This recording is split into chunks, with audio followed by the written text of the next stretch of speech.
Ladies and gentlemen, and my friend Timmy, welcome back to Cool Ideas, where the cars are weird, the stories are true-ish, and Timmy's liver is somehow still functional.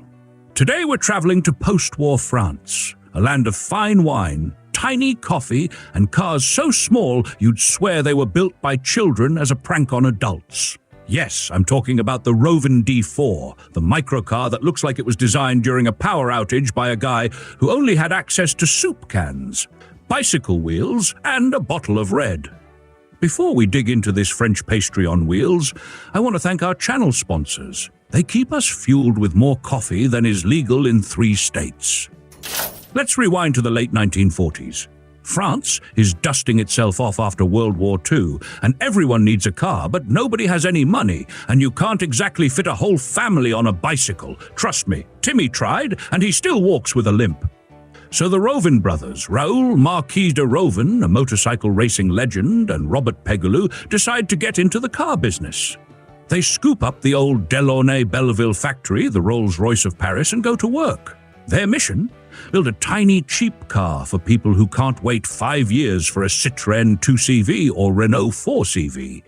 The first Rovin prototypes pop up at the 1946 Paris Motor Show, and by 1950 the D4 takes its bow.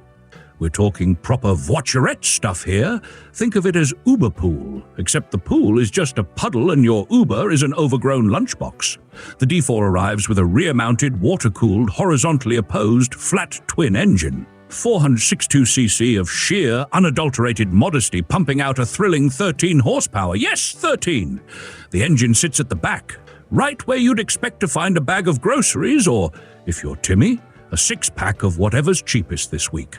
4-speed manual transmission, sending that massive tsunami of power to the rear wheels.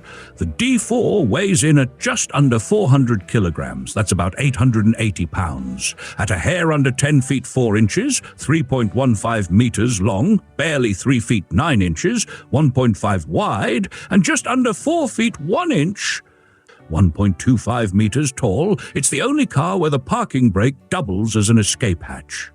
Let's talk suspension and brakes, because unlike half its competitors, the D4 has 4-wheel independent suspension. Semi-elliptical leaf springs up front, coil springs in the back. That means theoretically you could drive over a French pothole and only lose 1 filling instead of all your teeth. Drum brakes on all 4 corners. Take that, BMW Isetta! And the wheels? Tiny steelies so small that when Timmy saw them, he tried to put them on his roller skates. Inside, it's minimal. Doors about as useful as the pockets in your pajamas, a folding cloth convertible top, and just enough space for 2 adults, if both recently lost a lot of weight. Performance? Well, 13 horsepower will get you up to 53 miles per hour, about 85 kilometers per hour. That's the same speed as your average Parisian cyclist, but the Rovin D4 won't curse at you in 3 languages.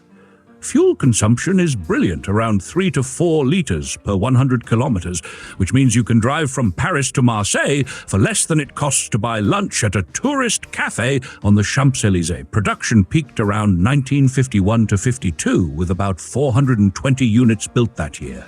Total D4 production topped out at roughly 1,200 units, making it France's answer to how many toy cars does one country really need?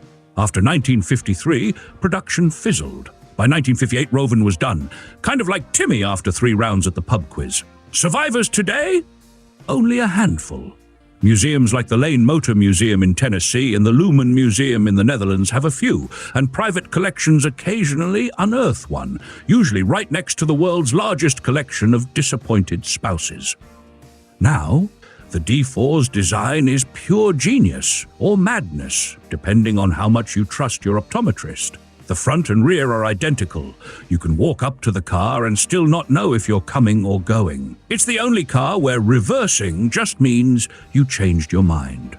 The body is steel, the roof is cloth, and the entire thing looks like a wind-up toy that escaped a French department store. Even the paint had trouble figuring out which end was which. If you're into rare collectibles, here's where your wallet comes in. The big auction news: in 2013, R.M. Sotheby's sold a 1953 Rovin D4 for $29,900, which is about €27,500. In 2012, another one went for $27,500. French auctions have been a bit more frugal, €9,000 to €9,240 in recent years. The absolute cheapest recent sale? $7,590 at Mecum. So what makes the D4 special, aside from its size, shape, and uncanny resemblance to something built by accident?